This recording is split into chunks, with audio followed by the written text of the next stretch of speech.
Bonjour et bienvenue dans l'édito de Camille. L'édito de Camille, c'est chaque jour un point sur les actualités publiées sur le site d'Info Chrétienne. Aujourd'hui, jeudi 24 février 2022, prions pour l'Ukraine.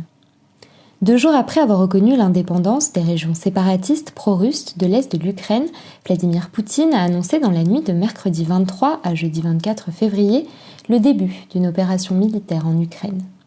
Aux premières heures du conflit, ce jeudi, un conseiller du président ukrainien Volodymyr Zelensky a rapporté qu'au moins 40 soldats et une dizaine de civils ont été tués. Kiev affirme de son côté avoir tué près de 50 occupants russes à l'est du pays.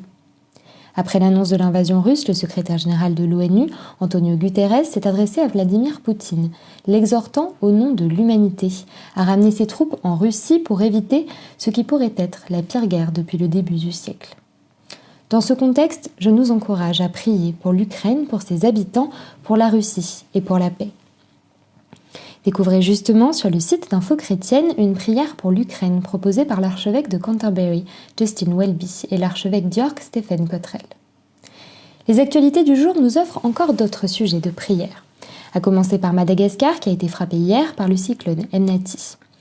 Les secours sont sur place après le passage du cyclone, mais sont empêchés par les intempéries de mener des recherches approfondies dans les zones les plus touchées, à savoir le sud-est et le sud de la Grande Île.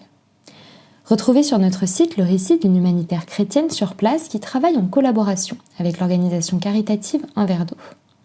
Enfin, nous vous proposons de lire le témoignage bouleversant d'une chrétienne en Afghanistan. Le pays est classé premier dans l'index mondial de persécution des chrétiens 2022 de l'ONG Portes Ouvertes.